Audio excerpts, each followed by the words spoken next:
চলুন আজকে আপনাদেরকে নিয়ে যাই পুরীতে। কয়েকদিন আগে আমরা পুরী গিয়েছিলাম, তো তখন গিয়েছিলাম পুরীর নীলাদ্রি সি বিচ ঘোরার জন্য। আমার কিন্তু এই সি বিচটা দারুণ লেগেছে, খুব সুন্দর সাজানো গোছানো। এটা কিন্তু পুরী মিউনিসিপ্যালিটি থেকে করা হয়েছে। তো যাই হোক, অনেকেই হয়তো জানেন না, সবাই তো আমরা গোল্ডেন সি বিচে স্নান টান করি আর ঘুরি পুরীটা আর চলে আসি। তো আমরাও যখন প্রথমবার গিয়েছিলাম তখন হয়তো এটা ছিল না বা আমরা জানতাম না। এবারে কিন্তু জানতে পারি আর এই জায়গাটা ঘোরার জন্য আসি। তো আমার কিন্তু অপূর্ব লেগেছে জায়গাটা, মানে এত সুন্দর করে সাজানো গোছানো। মানে এমনিতে এই সমুদ্রের জলটা পুরো একদম সবুজ হয়ে আছে, আর খুব বেশি সবাইকে স্নান করতে নামতে দেয় না এখানে। ঢেউগুলো আসছিল খুব বড় বড়, আর দেখুন কত সুন্দর সুন্দর করে এক একটা সেলফির জায়গা করা হয়েছিল। মানে দারুণ একটা সুন্দর মানে ছবি আসার মতন জায়গা, দেখুন দেখেই জাস্ট মনটা ভরে যাচ্ছে। আমার তো এত ভালো ভালো ছবি তুলেছি এখানে যে কিছু বলার মতন নয়। এখানে দেখুন এই কাঁকড়াটা কত বড় একটা আর্টিফিশিয়াল কাঁকড়া তৈরি করা আছে, এই কাঁকড়ার সামনে সবাই ছবি তুলছিল। এই মাছগুলো শুধু দেখুন কি সুন্দর করে এক একটা স্ট্যান্ডের মধ্যে করে মাছগুলোকে গাঁথা রয়েছে। তারপরে এই মাছের মধ্যে ঘুরুন, রিল করুন, ছবি তুলুন। আমার মতন যারা ভিডিও ব্লগার আছেন তাদের তো আশা করি খুবই ভালো লাগবে এই জায়গাটা, কারণ ছবি তোলার আর ভিডিও করার জন্য একদম দারুণ। আর যারা ঘুরতেও আসছেন পুরী তাদেরও খুবই ভালো লাগবে, কারণ এখানকার সমুদ্রটাও কিন্তু এই মানে বিচের সমুদ্রটাও দারুণ, একদম নীল জল, পুরো দেখুন সবুজ আর নীলের মতন জল লাগছে।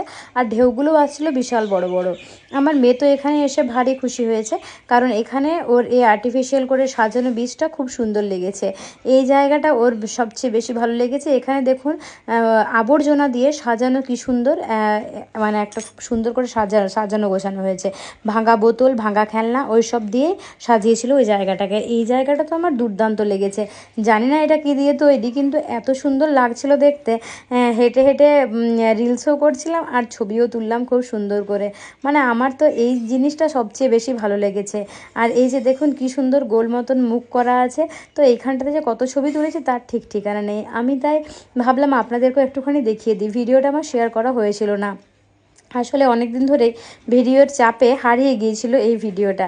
তাই ভাবলাম যে না, এটা আপনাদেরকে দেখায়। আপনারা যারা পুরী ঘুরতে আসবেন ভাবছেন, বা পুরী তো আমরা বাঙালিরা প্রায় সময় যেয়েই থাকি, তো আপনারা কিন্তু পুরী গেলে অবশ্যই এই নীলাদ্রি সি বিচটা একবার হলেও ঘুরে আসবেন। আশা করি আপনাদেরও মন কেড়ে নেবে এই নীলাদ্রি সি বিচ। আমি তো ঠিক করে নিয়েছি এরপরে যখনই পুরী যাব একবার হলেও নীলাদ্রি সি বিচে যাবই যাব, কারণ এখানকার পরিবেশটা আমার দুর্দান্ত লেগেছে। আমার মেয়ে দেখুন কতটা খুশি হয়েছে, মেয়ে মানে পুরো এনজয় করছে খুব ভালোভাবে। আমরা তিনজনে এখানে হেঁটে হেঁটে একটুখানি রিলস করছিলাম। তো আমি অবশ্যই আমার সমস্ত বন্ধুদেরকে সাজেস্ট করব পুরীতে এলে নীলাদ্রি সি বিচে আসার জন্য। আমার জায়গাটা অপূর্ব সুন্দর লেগেছে, আশা করি আপনাদেরও খুব ভালো লাগবে। আপনাদের জন্য আমারও পুরনো দিনে ফেরা হয়ে গেল। পুরনো দিনের ভিডিওগুলো দেখতেও কিন্তু খুব ভালো লাগে। আর এখানে ঢোকার জন্য কিন্তু কোনো রকম এন্ট্রি ফিও লাগে না, সেটা আমি আগে বলতে ভুলে গেছিলাম।